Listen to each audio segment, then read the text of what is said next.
So it's 5:56. That's for you, Mongo. The morning of the Charlie Kirk event. It doesn't start until 11 o'clock, and we are miles from the stadium. This is the traffic for this event. Hi, and welcome to Yeti at Large. This is a channel focused on making the most out of what you have, no matter where you're at. Thanks for tuning in and helping out. So it's 6:25, a half hour later. We've moved about a mile. We did some rough math that for every mile, 264 cars will fit in a freeway. There's 2 lanes, 2 directions, and there's 2 surface streets. So based on our rough estimates right now, there are 48,000 people at a ratio of 1.7 people per car trying to just get off the freeway to go pay our respects to Charlie. There was about an hour-long motorcycle parade that went past us with flags and signs. I sped it up to get most of the 600 some odd bikes that we counted in. Right after we got off the freeway, there was an individual decided he had to haul farming implements through the rush hour traffic and the construction zone. That was quite a stunt getting around those barricades. We turned the corner onto one of the streets, and this guy in his backyard had his karaoke machine turned up high, and he was chanting, "I am Charlie," and everybody in traffic was responding, "We are Charlie." I highly underestimated the interest in this event and the number of people that would attend. We should have been there at 4 a.m.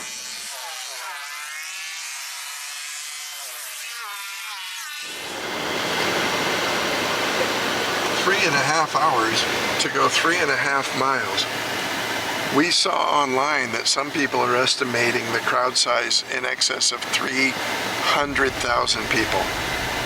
This individual had a vulgar and profane flag in the back of his truck. The interesting thing was, everybody ignored him. He didn't get any play. It was isolated, but we learned there were more protesters at the event earlier on. Look at the people.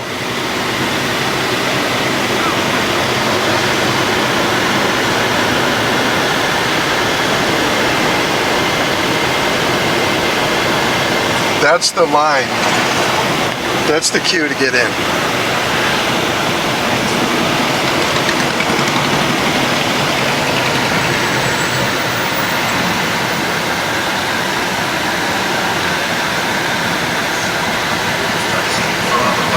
These aren't people just standing around. That's the queue to get in. As we were walking around the outside of the event, realizing we weren't going to get into State Farm Arena, not by a long shot, we went in this roadway between the 2 arenas. We saw several media outlets still filming and had a hard time understanding why at first, until we saw all of the garbage and the abandoned chairs and blankets and coolers. The smell was awful, and the feeling between the 2 arenas was very, very dark. We learned later that this is where many of the protesters had been overnight, with signs and shouting and other kind of carrying on, but not anything major.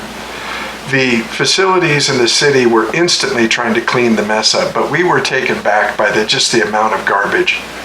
This wouldn't be normal for this crowd in this type of event. Having been to several conservative events, there's rarely any garbage ever left behind. We did observe some interesting things here, though, with a lot of people milling about.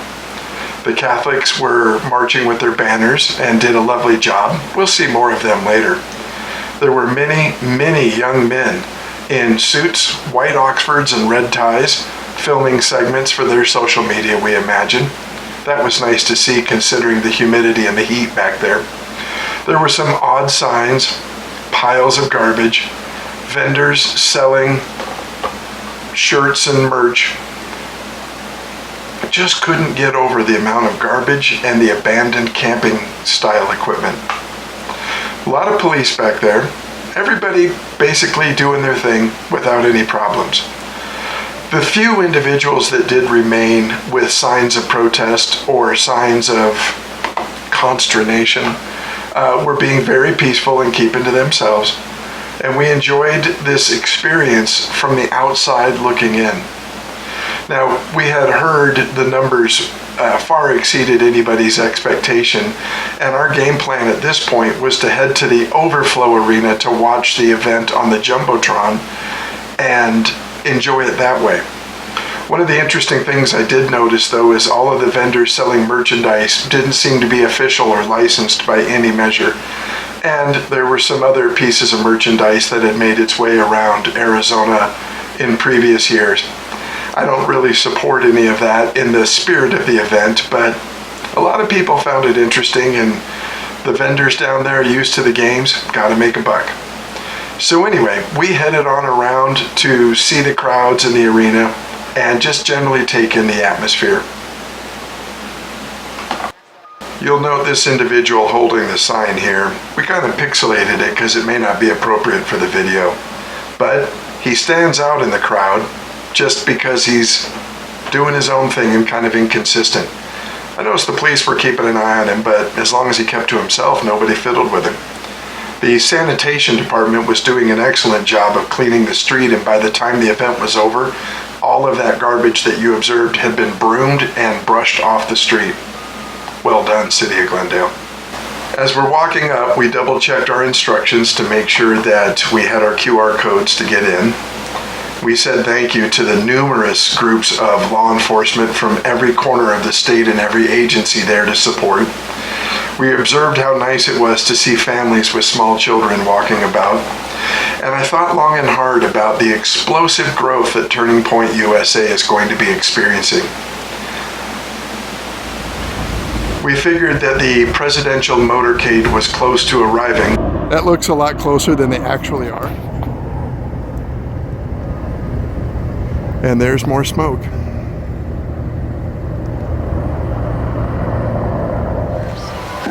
As we went around to the front of the Desert Pavilion, we noticed some other media outlets out on the street reporting segments, basically doing some filming. I thought there'd be more man on the street and interviews taking place, but we didn't really see any. After observing them, knowing that I'm carrying a backpack, a tripod, and a full camera, we went ahead and decided to make entry into the event. Now, I didn't get media credentials for this event, so I don't qualify as media. Here's the Turning Point USA truck, and on the other side of that truck, they had a large screen set up so people in the foyer area could enjoy the event as well. Entrance to your right, stay to your right. Can't come in. What's that? You can't come in with that. Oh, I explained to him that I wasn't media, but that was only the first of about 4 times that security told me I had to leave. While they were direct, they weren't hostile, they're just doing their job. The last person I spoke to, I was sitting on the ground enjoying the shade, didn't take no for an answer. Went and got a supervisor. The supervisor came back and said no media is allowed. I told him I'm not media. And he says, well, because you have a professional looking camera, you have to leave. I told him, I said, I'm not media, I'm just an attendee here. So he went and got a police officer who then told me the guy wants me to leave and he'd appreciate it if I'd leave. Well, at that point, I knew already I was going to down the camera back in the vehicle because no bags are allowed inside the auditorium. So made the mile hike back to where we were parked and put the camera and everything away and switched everything over to the cell phone here in a moment so that we could go inside and enjoy the memorial with the rest of the crowd.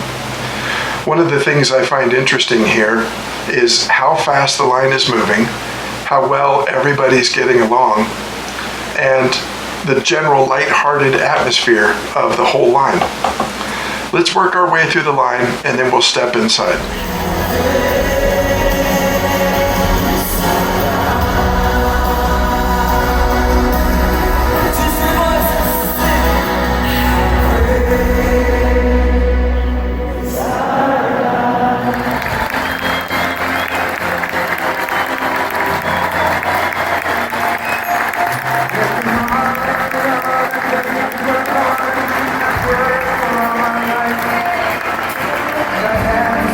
At this point, we all received a text message instructing us there were seats in State Farm Arena available and to hurry. found it very strange because nobody would encourage a crowd to hurry or to move. They never quite explained what happened there. It was regrettable because we saw a lot of people leave the overflow, and we waited a couple of days to kind of see what some of the reactions to this event were going to be and the responses, and to see some of the continued speaking tour engagements. I want to caution people strongly. One of the first and most important precepts of debate is to make sure that both sides feel fully heard and have presented their ideas. Now, as long as somebody who steps up to the microphone in these speaking tours isn't overly profane, vulgar, or threatening, let them talk. Don't shout them down. Don't make cute comments. Don't jeer at them, if you will. Let them speak, and then provide a robust response and an answer to them. Understand, you will never overcome their objections. You can only continue to add value to the position that you present until a purchasing decision is made, i.e., they change their minds. This is one example here on YouTube of somebody put in a headline, and I'm not putting them down for posting this headline. But we don't want anyone feeling that they've been destroyed or owned or scorched or any of the titles that people use. Yeah, it's a little fun, but it might be highly counterproductive to the larger cause. I would strongly encourage, however, though, that you're always closing, ABC, always be closing. Always present value for the reasons why you believe what you do. And just know that the people who step up to the microphone, in many ways, are asking for you to give them a reason, a rationale to change their minds. Be well rehearsed, be well studied, understand the objections to your position that the other side has, and then present those in the most diplomatic, balanced, objective, fair, compassionate manner that you can. Thank you so much for joining us. Yeti at large.